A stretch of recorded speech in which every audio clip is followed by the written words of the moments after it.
Well, I'm going to welcome everybody to this most excellent discussion that we're going to have tonight. Discussion of Murphy Davis's new book, Surely Goodness and Mercy, A Journey into Illness and Solidarity. I'm going to do a couple of introductions, or actually three introductions.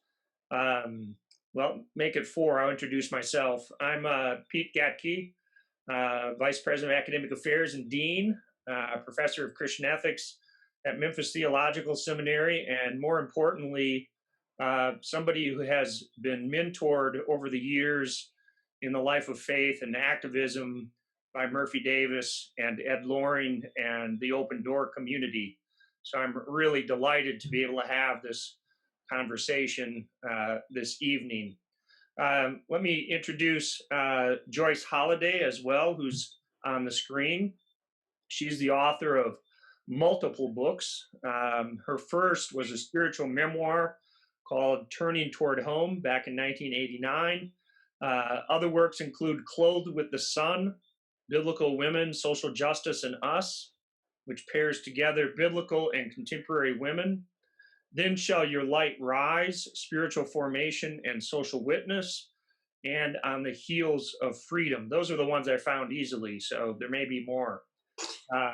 Lots of articles as well. For 15 years, she was the associate editor of Sojourners magazine. She's worked with women survivors of abuse.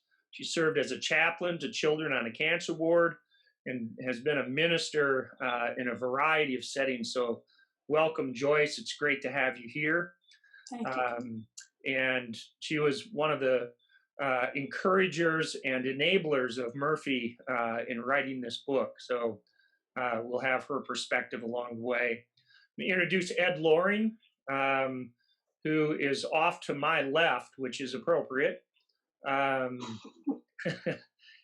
is one of the founders of the Open Door community, a longtime activist and offerer of hospitality to people on the streets.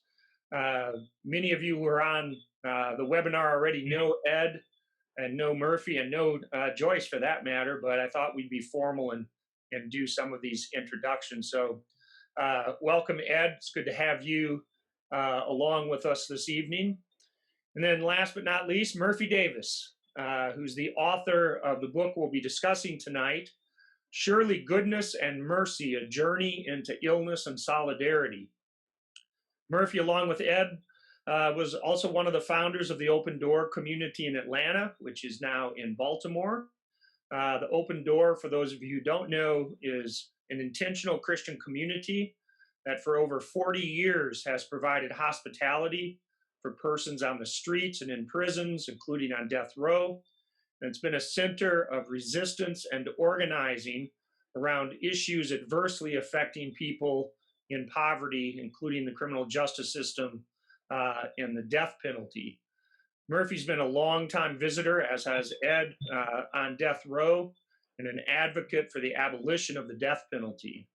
She's an editor and contributor to Hospitality, the monthly newspaper of the Open Door community. And if you don't get Hospitality, you absolutely should. It's one of the best little newspapers in the United States.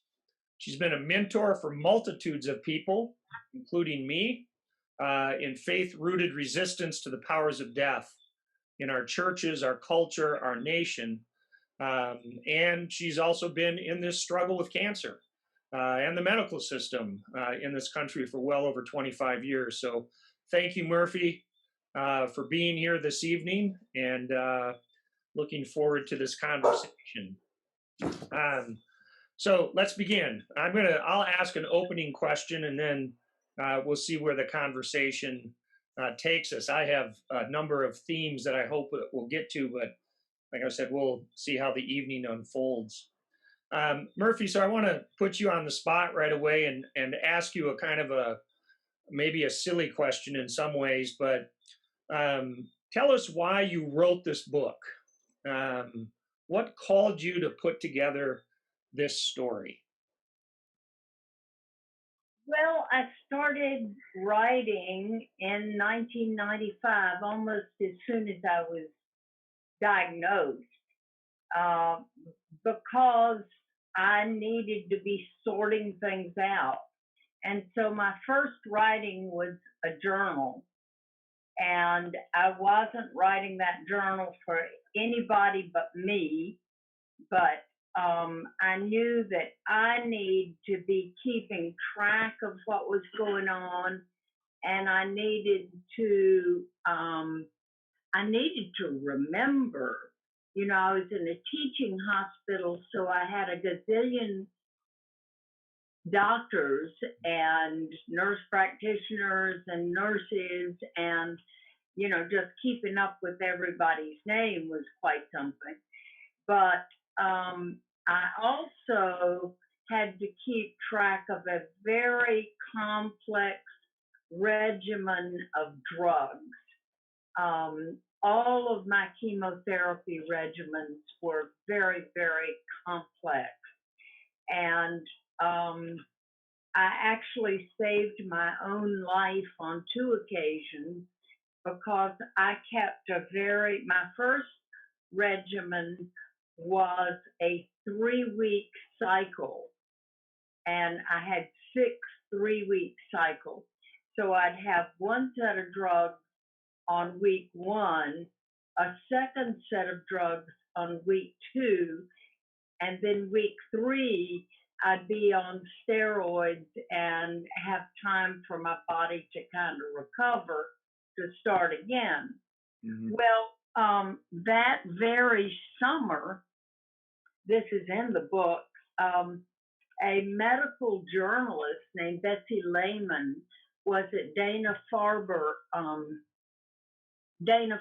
Cancer Center I think it's in Boston, and it's one of the finest cancer centers in the world. And she was given the same drugs 2 weeks in a row, which meant she had a lethal overdose of several of those drugs. And that all but happened to me. I kept a little spiral notebook, and every week I would write down the drugs that I was supposed to get. And then the next week I'd have those drugs. And then the third week, the steroids and other things that were administered. Well, maybe 2 or 3 regimens into the cycle, a nurse there was only one nurse in the Grady chemotherapy room, and that was way too much responsibility for one person. Mm-hmm. But it was the way a hospital, which is for poor people, is run, because they don't have the staff funds and they choose not to make some of them available.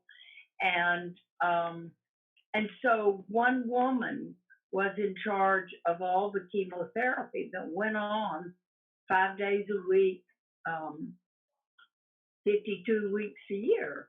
And so one day I was in there, and another nurse had come in to help her.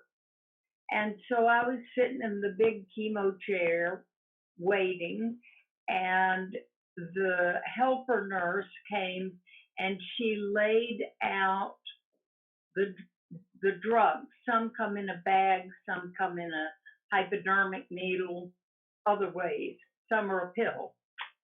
So I looked down at the drugs, and I looked at my list. This was the second week of the regimen. And I looked back at the drugs, and I thought, I'm pretty sure I'm seeing what I'm seeing. And I said, these are the drugs I had last week. Mm. They're not for this week. And she looked at me, and she blanched. Mm. And she took them back into the lab, and she came back and she said, you're right. I checked the record and I was wrong. And she didn't make any big deal of it. But had I been given those drugs my fate would probably have been like Betsy Layman's. And Betsy Layman could have gone anywhere in the world for her treatment. Mhm. She was very knowledgeable and very probably had plenty of money. And that almost happened to me. And had I not kept such a careful record, then I could well have died. I probably would have died. And then that happened to me a second time that summer when I was in the same chemo regimen. And it really convinced me, and this is one of the first things I say to newly diagnosed cancer patients and people diagnosed with any critical illness, you must be in charge of your own care. And you must write it down and you must have accompaniment. And I had Ed at my side. He never missed until COVID. He never missed an appointment with me. Now he can't go into the hospital when I have an appointment. But I had constant appointments, and we have lots of education, way too much education. And so we were more well equipped than most people. And we've got some chutzpah. And it was not, and you need that too. You need some chutzpah. You need the self-confidence to say, no, wait a minute, this is wrong. And that saved my life 2 times, just under those circumstances. So that's a really, really important thing about writing it down, write everything down. And when you're with the doctor, you write everything down because you think you'll remember, and you get out in the hallway and you can't remember squat about what she or he said. And so that's the first thing, was I was writing things down for my own survival, my own understanding, excuse me, of the regimen and the relationship of one protocol to another and to the overall medical plan. So that was the first thing. And then it began to occur to me, some of these things might be helpful to other people. So I began to entertain the idea and the notion that maybe I would do something else for it. But it was a while before I envisioned it as a book. And I've often said I wrote because I had to. I just had to keep track of all of this, and I had to do what I could do to be helpful to other people in the same predicament. And then Joyce came along, and she helped me see how it might be pasted together to be a book. And the book never would have gotten anywhere without Joyce. I'm well known for telling stories and getting caught on rabbit trails. And Joyce is not shy about grabbing my shirt tail and pulling me back off the rabbit trail. Joyce, can I get an amen? Amen, Mercy. So there was a lot of that. There was a lot of work that went on that way. But I jumped over something very important here, and I want to go back to do that. And I want to say, Peter, thank you so much for arranging this, you and Memphis Theological, and the other folks who made this decision. I'm so thankful to you for this opportunity. And you know, we've been colleagues and friends and co-conspirators for many years now. And it's just a real joy to do this with you. And I'm so pleased that Joyce could join us and that Ed could be here. Hannah, unfortunately, could not be with us tonight, but as as you know, Pete, the book is dedicated to Ed and Hannah, who were my constant companions and who helped me get along when I was doing poorly, and most of all, who helped me keep laughing. You gotta have somebody who helps you laugh, because if you can't laugh at the absurdity of what you're going through, and I mean, it gets absurd, and there are ironies up the wazoo.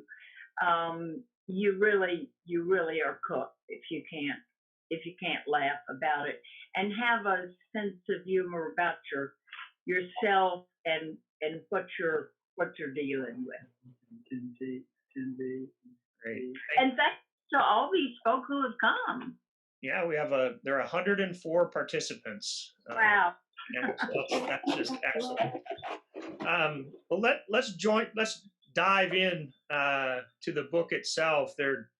This is such a rich story in so many ways, and the teacher in me got into sort of trying to think thematically. Of course, the chapters do that to some extent, but there is a theme that runs through the entirety of the book and it's in the title of the book as well, and that's solidarity. And one of the things you write, Murphy, is what I have to share is not metaphysical ponderings. Thank God for that. But my story. This book is an effort to bear witness to the deep and holy solidarity that has been extended to me. So I'd like to hear you just to share with us your understanding of solidarity, and maybe a couple of stories that cemented this sense of solidarity for you in this journey. Great. Thank you. Thank you. Solidarity has been at the center of our lives for 50 years, I guess. Ed and I went into the formation of the Open Door community with the understanding that we wanted to move towards solidarity with the poor and the sick and the marginalized and people, the voiceless people among us. And and so that was a goal, first of all, more than anything else. We wanted to go there. We had read and heard so much about the work in Central and South America among so many of the religious orders and the people in the liberation theology movement and their efforts to create solidarity and welcome solidarity, and it often cost them their lives.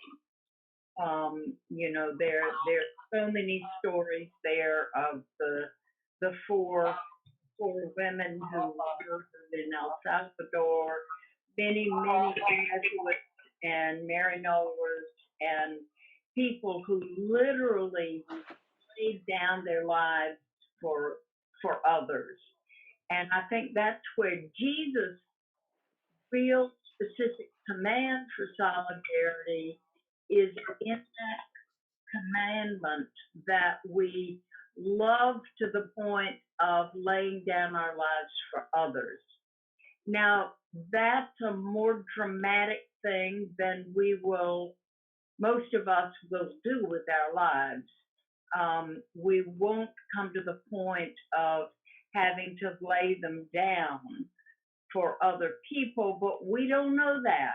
And with what's going on in our world and our country right now, there is no assurance that we will not be called upon to lay down our lives for the weak and the vulnerable, for the children. I mean, for heaven's sake, the children who are locked up and separated. And, but what we do then is to find a regular discipline, a daily discipline in which we give over our agenda to the agenda of the poor, that we give over our own privilege, that we divest as much as we can our own privilege for the sake of the poor and the weak and the vulnerable. And yes, thank you. When Jürgen Moltmann, who writes one of the forwards for this book, has been a friend since 1983, and in I think it was about 1980, Ed and I, along with Carolyn and Rob, the other founders of the Open Door community, went over to Glen Memorial Church, which is the gathering place for Emory Candler School of Theology. And Jürgen Moltmann, who was scholar in residence at that point, was speaking that night. And I don't remember what else he said, but what just hit us square between the eyes was when he said, the poor are the subjects of the kingdom of God. The poor are the subjects of the kingdom of God. And we came out of a tradition that understood charity. But in Protestant or Catholic charity, usually the poor are objects of our ministry. They are objects of what we want to give. And we set the hours and we set the circumstances and we determine how that's going to happen. And Moltmann just turned that on its head and said, the poor are the subjects of the kingdom of God.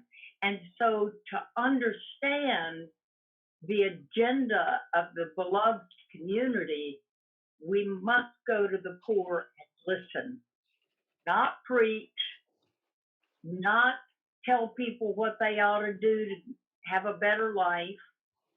None of that. We need to listen. And in listening with, as Henry Nouwen says, with ears trained by Scripture, we listen to the poor and they help us understand the agenda for our own lives. And that was quite a radical, just turning the whole thing around for us to understand that we're not in charge here. Solidarity is not about being in charge. It's about listening to the poor and listening to Jesus at the same time, so that we get that notion of what the agenda needs, the discipleship agenda should be. In your journey with cancer, how did that get lived out? How did that kind of solidarity start to be lived out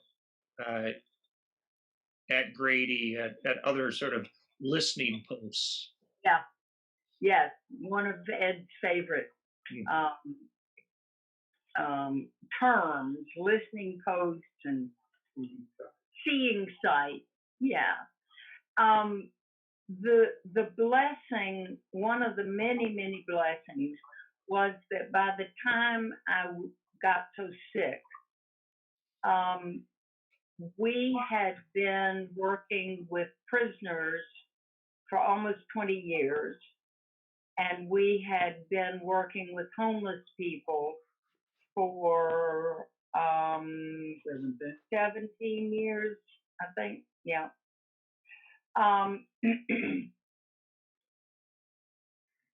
And what we had to do was to realize that we had already been trained by the best. You know, one of the first things they told me at Grady is that I was going to die. And if not real soon, then pretty soon. And they threw around the number 6 to 18 months. And, you know, here I am 25 years later with some of those folk who told me that are long gone. But by that time, I felt like when they told me I was going to die, that this was a virulent cancer and there was practically no cure for it,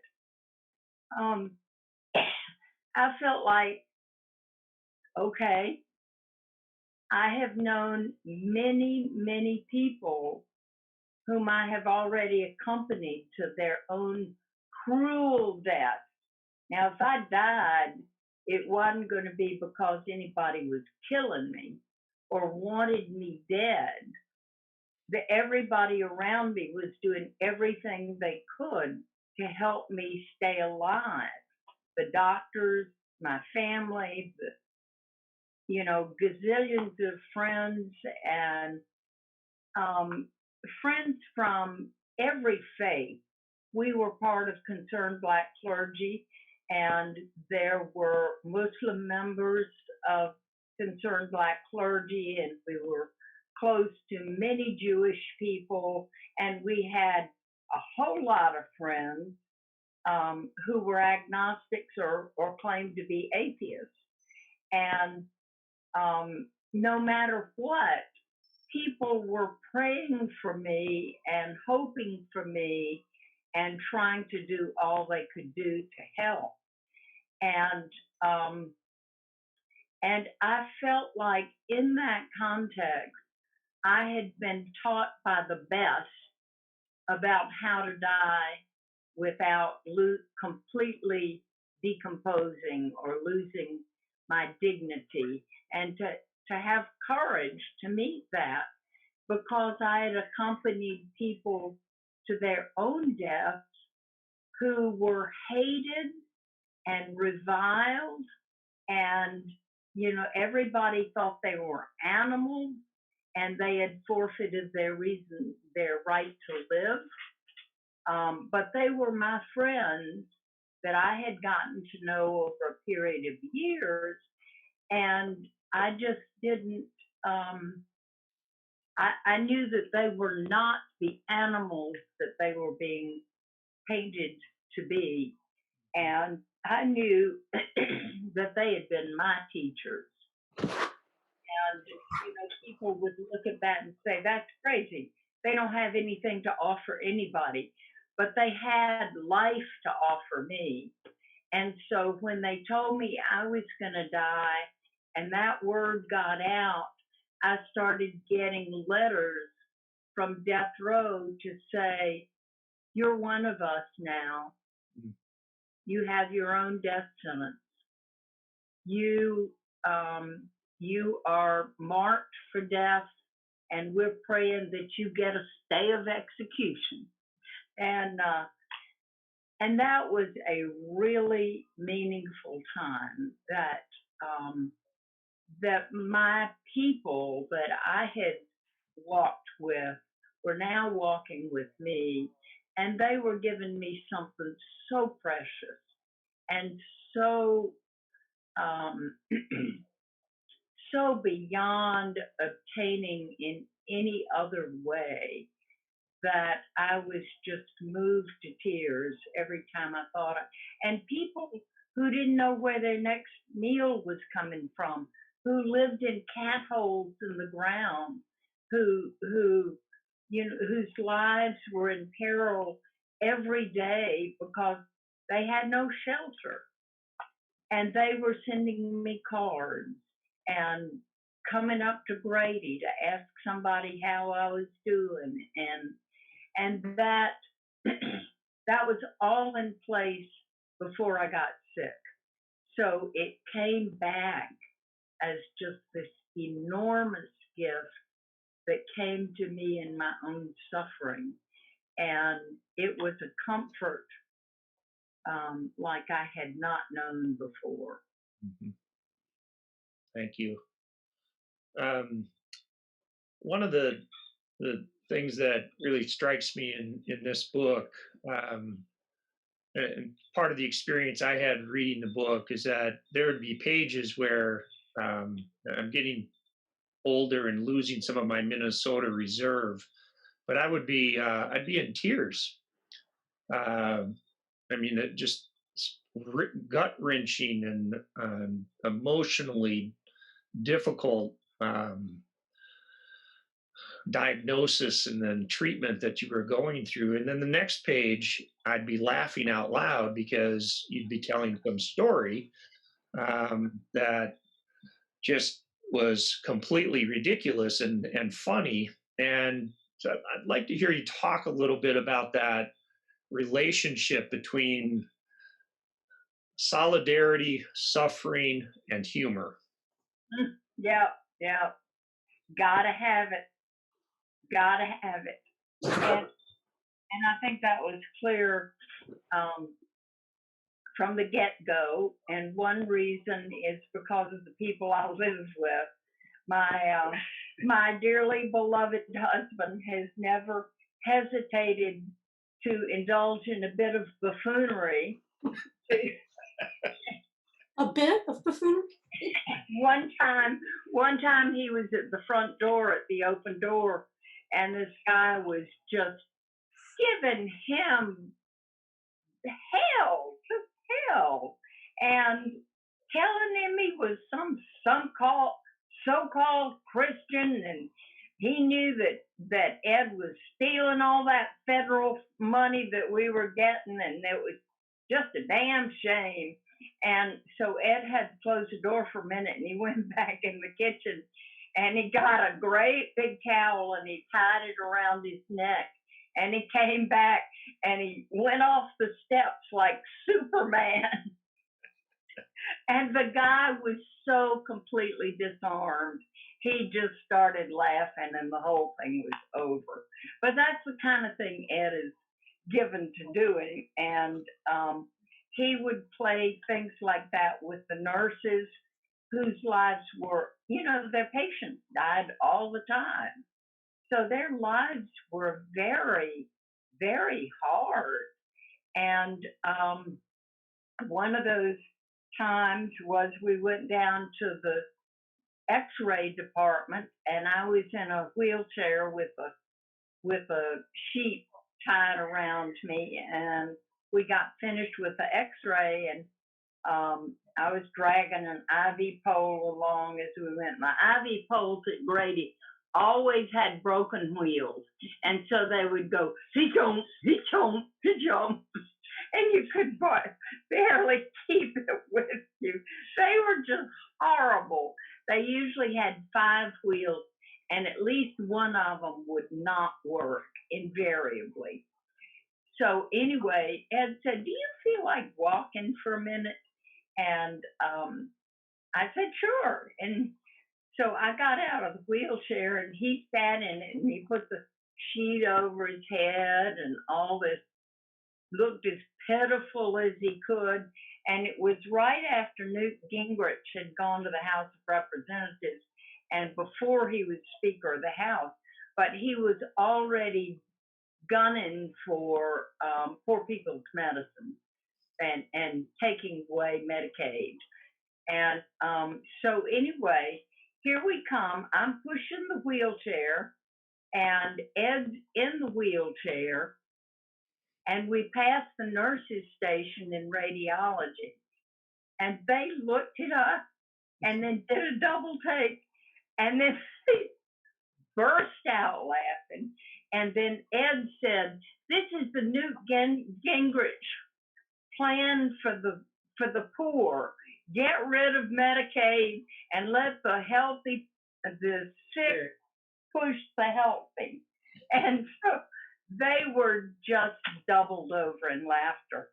And so we switched places, went up the elevator, And when we got close to the nurses' station on the 10th floor, which is where my isolation room was, we switched places again, and Ed got back in it, and we went through the same thing.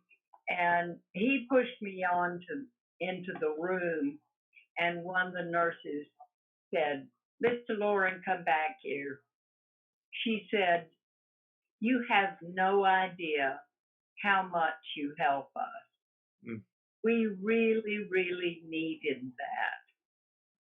But there were so many opportunities like that. You know, when the summer of '94, I'd had this huge surgery. So my abdomen was crisscrossed with adhesions, these big scar tissues, like they were really like rubber bands. And they would periodically twist around my small intestine, and like those balloons you twist into animal shapes. Well, that's exactly what your intestines look like when the adhesions get hold of them. And so I had some of the most miserable times in my life with those bowel obstructions. And when you go to the hospital, God help you if you can keep everybody in town from knowing why you're there. So you just have to kind of go with it. And one night I had this tiny little petite nurse named Miss Rucker, and she was leaving the room. I knew that everybody in town was praying for me to be able to poop. And so, I mean, what can you do with that but just laugh? So Miss Rucker was leaving the room, and just as she got almost outside the door, she turned around and she said, "Miss Davis, did anybody ever tell you you're full of it?" And I said, "Yes, indeed, they have. But I forgot to tell her it was the first time I had an x-ray to prove it." But, you just have to go with it. If you don't laugh, you're going to cry. So it really was good to have people with me. And that old Joyce Holliday, she's a good one to have with you because she'll make you laugh too. She's got quite a dry humor, and she was with us so many times through all this ordeal, which is why she was a perfect editor, because she knew so much of it firsthand. But she also is a good one to help you laugh your way through it. It wasn't all. This book took so long to write that my one standing joke was, "Surely goodness and Murphy shall follow me all the days of my life." I thought we might never get it done. I'm still here, honey. I know, and I'm so glad. One of the things, Murphy, is that you've mentioned Grady Hospital several times. And Grady was the place of much of treatment, and was also the subject of a campaign, the Grady campaign. And love to have you and Ed could join in too to speak a little bit about what were the issues and what organizing took place and what was the result, because sometimes it's good to tell a story of victory. Well, they're not many, so you have to tell them over and over. Yeah, in March of 1999, the board of Grady Memorial Hospital, Grady Health System by that time, was looking at some financial shortages. The Balanced Budget Act under our favorite Bill Clinton was slashing funds for public hospitals, and especially public hospitals. And so Ed had kept an eagle's eye on Grady for many years, and all of us were in and out of Grady all the time. So when they passed a policy on March 1st, 99, that said on March 15th, there would go into play a policy that every Grady patient, even the poorest of the poor, would have to pay $5 more per drug, per equipment, per everything when they left Grady. And if you had five drugs that the doctor prescribed for you that day, then you were going to pay $25 more than you would have before. And so Ed quickly got on the on the spot and started organizing.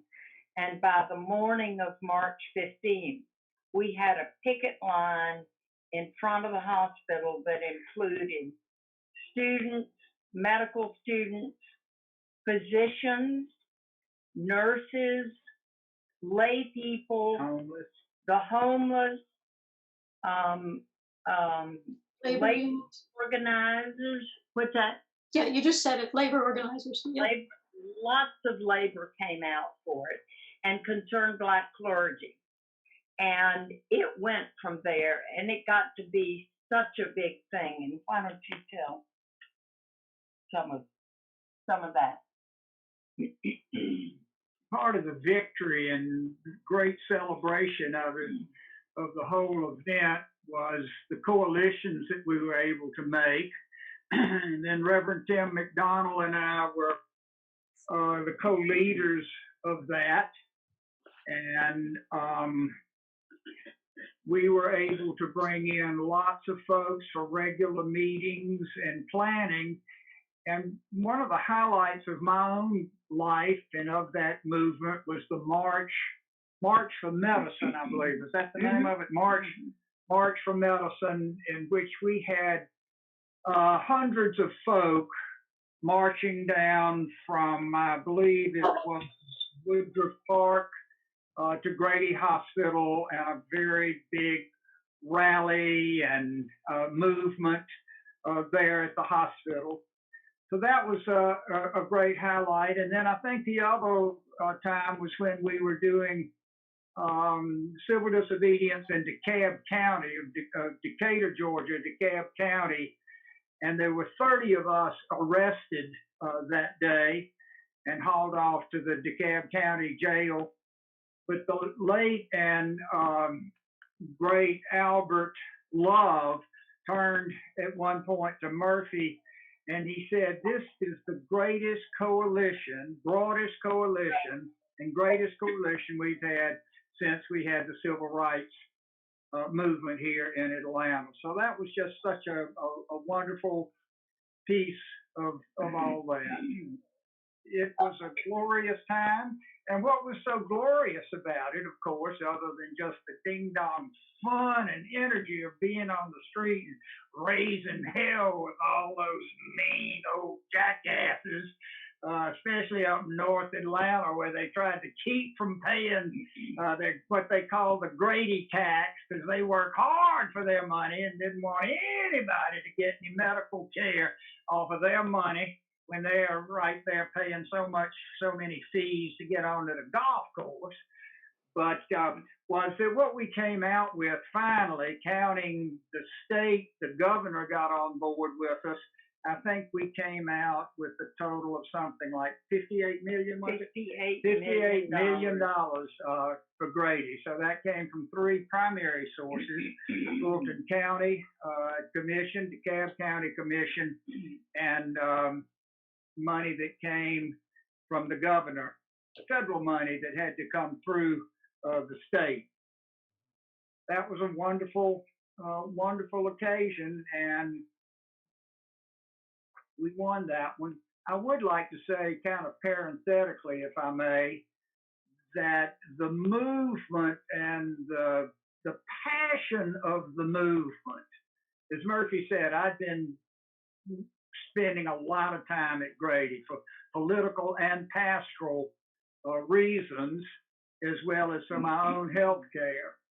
But in our movement for the Grady Coalition, many Black women, elderly, mostly widows, came and were part of it, and they taught us and they taught us. And one thing they taught us was that already they didn't have enough money to pay for their meds, and so they were eating out dog food. And that just continues to live with me and to motivate me as I participate in feeding people who are really hungry, and to know some of the poorest of the poor, and to know that tonight across this city and Atlanta and all, many cities, people are eating dog food so that they can pay for their meds. Of course, in this days of pet culture, you can go down to PetSmart and get some mighty ding dong good dog food. Thank you. Thank you, Ed. I'm going to switch gears a little bit to something that I came across in your book, Murphy, that I wasn't really expecting. And it was brief, but it was significant, I think. One of the questions that you ask in your book has to do with vocation. And you talk, it's on page 53 for anybody who wants to look it up. You talked about how vocation is related to what one knows by heart. You said living through cancer gives one a clear answer to the question, what do I know by heart? And you connected that later, a little bit later, a few pages later, with things like being still, moving slowly, and listening. And then much later in the book, you talked about illness as God's reset button in vocation. So I'd like to hear you talk about what is your vocation. Thank you. That's something that hadn't been picked up a lot. And one of the places that I deal with that is out of William Stringfellow's writings, where Stringfellow says, my vocation is to be William Stringfellow, nothing more, nothing less. And when I first read that, I thought, that's a really strange thing to say. What do you expect? I mean, who else are you going to be? But there are plenty of other people you can be. And part of our, what's so important for us, I think, is to grow into and to mature into the person that God created us to be. And that means not having 15 masks that in this crowd I'm going to be this way, and with another crowd I'm going to be that way, and if I go take a seminary course I'm going to be yet another way. But most of us do live with our masks, and we don't want people to see behind those masks the truth of who we are, because we're just running 100 miles an hour trying to look better than we really are. And so I think to say my vocation is to be Murphy Davis, nothing more, nothing less, what I came to understand in those quiet moments that I had a lot of time to think and to reflect is that I wasn't doing the work that had defined me for 20 years. I couldn't do The inner work. no, I'm talking about the job. Oh. I couldn't go to downstairs to the kitchen and cook a huge pot of soup. I just couldn't do that. I couldn't get in the car and drive to the prison and make 4 visits in one day.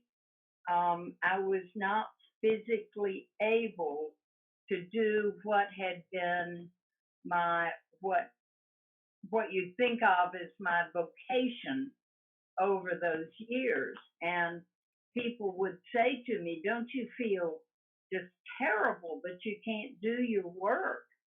And I started thinking, man, I'm working really hard. This is some of the hardest work I've ever done, just to put one foot in front of the next. And I finally realized that what that meant was, in this changed situation that's very different from my life before March 95, I was called to be the best human being that I could be under those circumstances. And that's a different thing from saying, I'm going to go have a job in the laundromat, or I'm going to go teach in a school, or I'm going to do this or that or the other thing. It is to say, sometimes we can't control our circumstances, but I think our call from God is to be the best human being, to be the most mature human being that we can be, whether we chose the circumstances or not, and to be loving and kind and compassionate and courageous in those circumstances, and not to whine about what's going on with us. I think so often when we get sick, first thing we want to do is, why me? Why does this have to happen? Well, it happens to everybody. And we've poisoned the whole earth and the water and the air. It's happening to all of us. And we just need to recognize that, and to have made choices here that have calamitous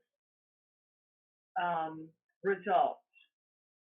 And that has created something we now have to live with and make it better and be the most compassionate and loving human beings and creative.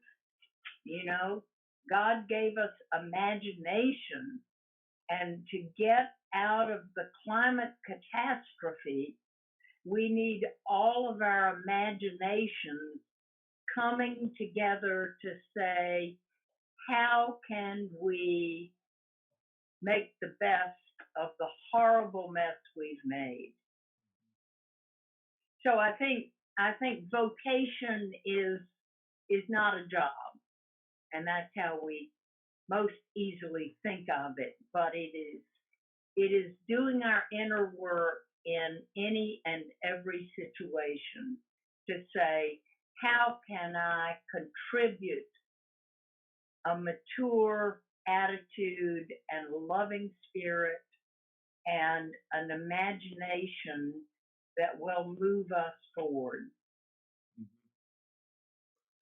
One of the, along the way in your book, you talked about how activism and solidarity with people who are suffering and dying is related to what you call the serious dilemma of how to engage in this activism without succumbing to a frenetic pace of life. You say a little more about that, kind of unpack what you were getting at there? Well, I think most of us who are activists know something about this, that when we position ourselves close to the poor, when we put ourselves with deeply, deeply broken and needy people, the needs are just endless. And we can go with that endless need and just work ourselves into a frenzy. And yet that we all know that we're not called to do that. We're not God, and we're not people with endless resources. I think it was Adrian Rich who said, I used to see myself as a renewable resource, and I'd just work and work and work and get really tired, and then I'd rest up and go again. Well, after a while, that doesn't work, and and so we have to remember that Sabbath is a law. Sabbath is a commandment. God worked for 6 days and made the earth and created everything, and then on the 7th day she rested. And we're supposed to do the same thing, whether it's on the 7th day or what. But we cannot pretend that we are godlike and that we can go until we decide to quit. We have to have time to rest, to reflect, to be aware of those around us with whom we live, all of those things that are part of our necessary inner work. And we have to do that before we just break down completely. And I think that's one of the things that I did. I lived a life that was so high stress, so relentlessly,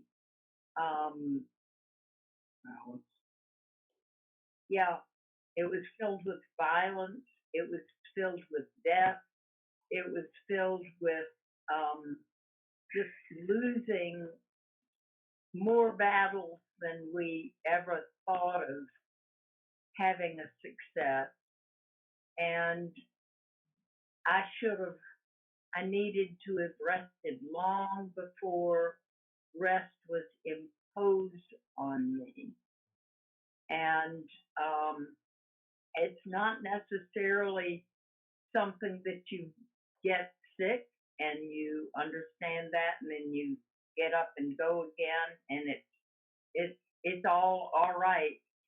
We have to learn it again and again and again. And in fact, the word recover comes from the understanding that we recover our illness. That is what we want to do, is cover it over. We want to forget that it ever happened. Oh, it was never that bad.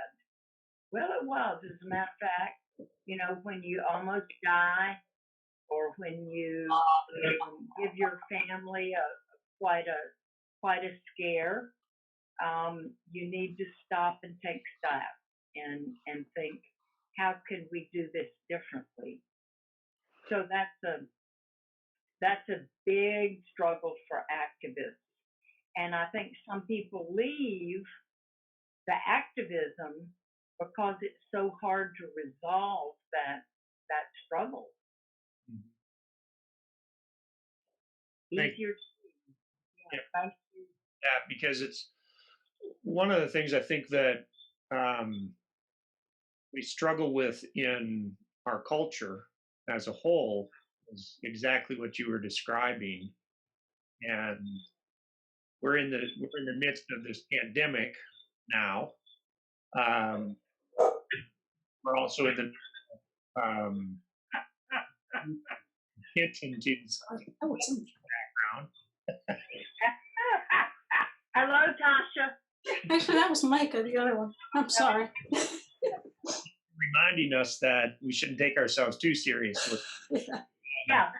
We're in the pandemic. We're in this time of awful resurgence of racism. Or it was always there, but just like I said today to somebody, it looks like the Republicans are working really hard to eliminate all covert racism by just making it all overt. Yeah, right. Yes. And so here we are in this sick and dying culture, and one of the strengths of your book is that you are giving us a path to life, and practices and a spirituality of life.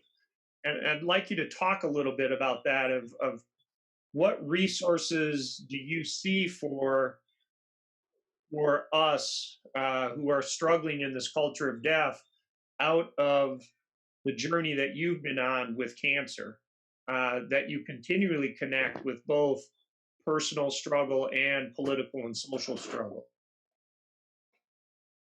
Thank you. I think that's a great question. We had an elder who is very important in our lives for many years, named Clinton Marsh. He was president of several African American colleges, Knoxville College. He was president of ITC for a time. He was a pastor in the United Presbyterian Church, and quite a recognized leader. And he used to say that white supremacy is a virus, and that it just saturates everything in our lives, and it pollutes everything in our lives. In fact, one time I heard him refer to white supremacy as sewage, just the dirtiest substance that can poison everything else. And I think one of the major sins of white people is our denial, and that we will not confess to being who we are. And even if we're not overt racist, which is how we like to think about it, because we can point a finger at that.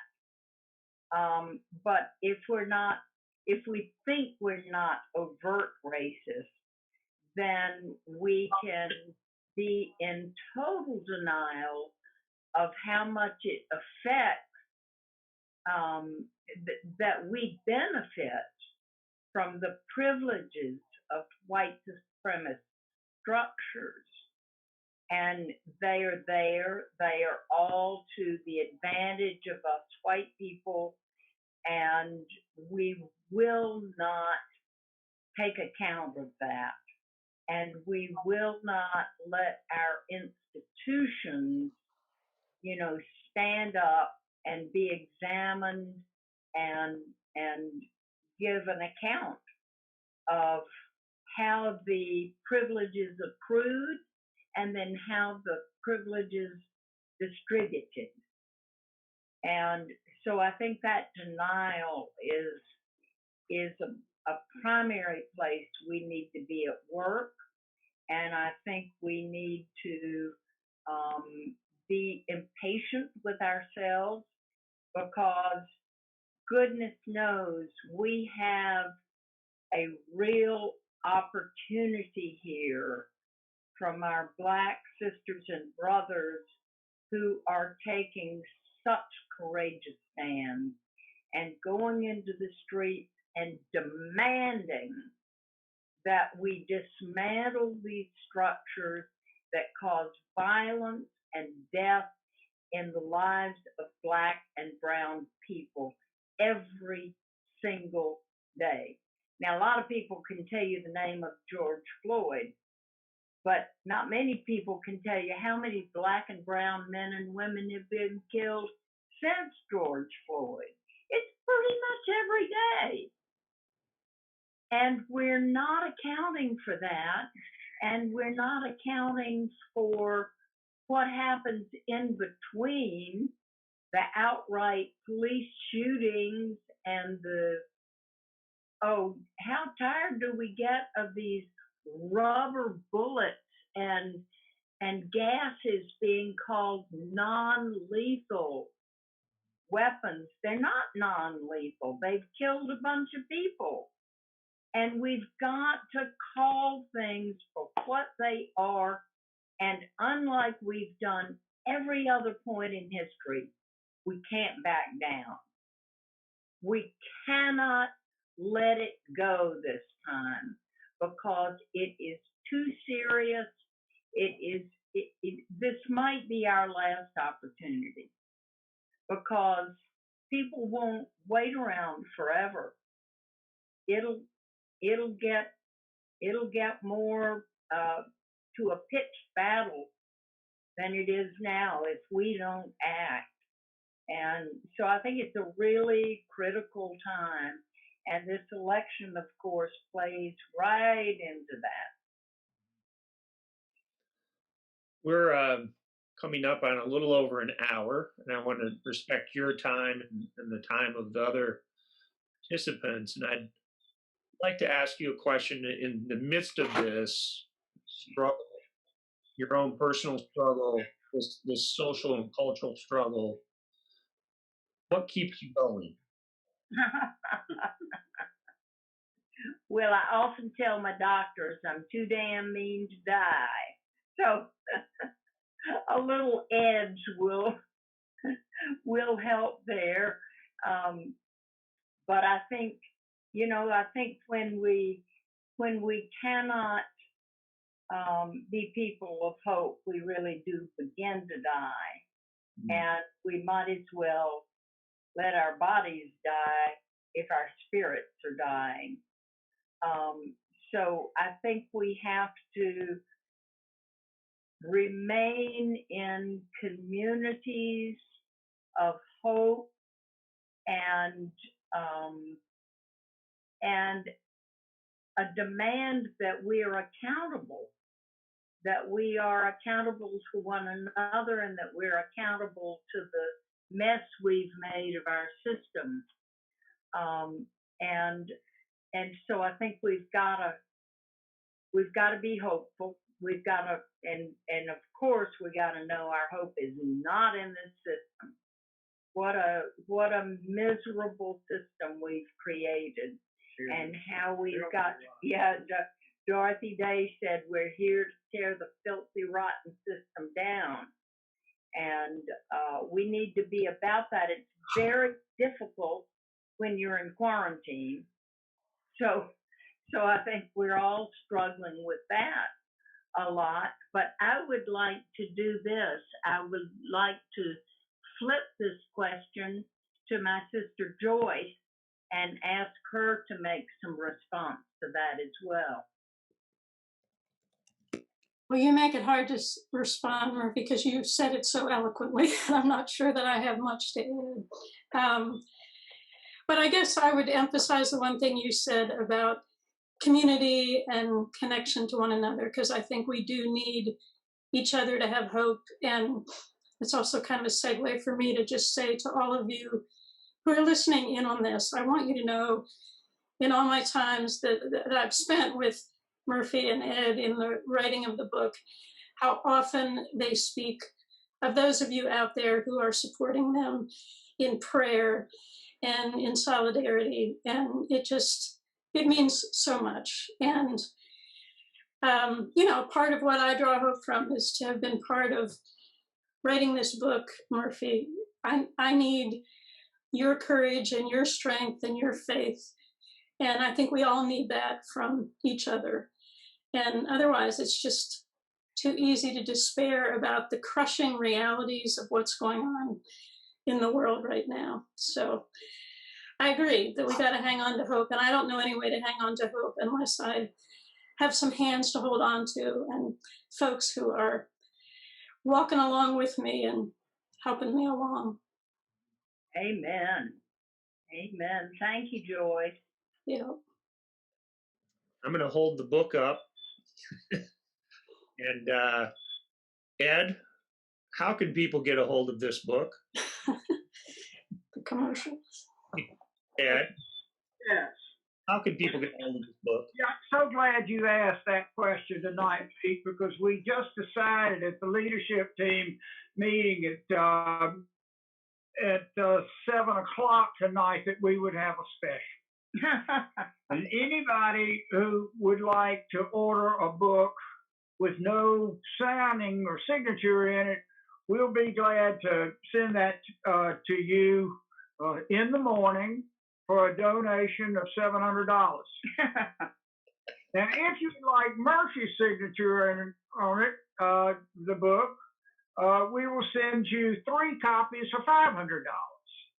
Or if you'd like my signature in the book, we'll send you 3 copies and $50. So if you would like to get a copy of this book, let me turn this over to David Payne, who is sitting here to my right, who handles all of this for the Open Door community. This is David Payne. He and we have another member of our community, Simon Ebo, who is not down here with us right now. But this is David Payne, who carries a heavy, heavy load for the Open Door. Hello, everybody. If you'd like to order the book, you could call me at 404-290-2047. Say it again. 404-290-2047. Or you could email me at opendoorcomm@bellsouth.net. That's opendoorcomm@bellsouth.net. That's how you can get a hold of us, and then I'll talk to you from there. Great, thank you. Well, I think we're towards the end of our time. Thank you, Joyce, for joining in. And thank you, Murphy, and thank you, Ed. It's good to see folks, even if it's only via Zoom. Someday we're still hoping next year in Baltimore, if not, since we won't say next year in Jerusalem, we'll say next year in Baltimore.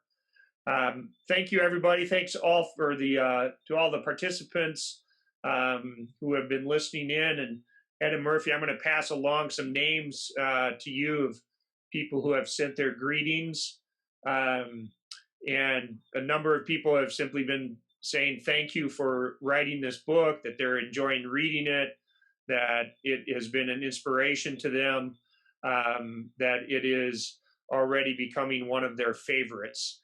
So yeah, so there's high praise that is coming out in the chat, and lots of folks simply saying thank you, Murphy, and thank you, Ed, for your years of faithful witness for the kingdom, for the reign of God, for the Jesus movement. So, and it's just great to see everybody tonight. So I'm delighted that we were able to do this. And I'll say one word of thanks to Memphis Theological Seminary that made this Zoom possible by having a subscription to Zoom that allows for webinars. So we're grateful for the seminary as well. So with that, we'll say goodbye and until next time. Thanks, everybody. Peter, Thank you. Thanks. Woo!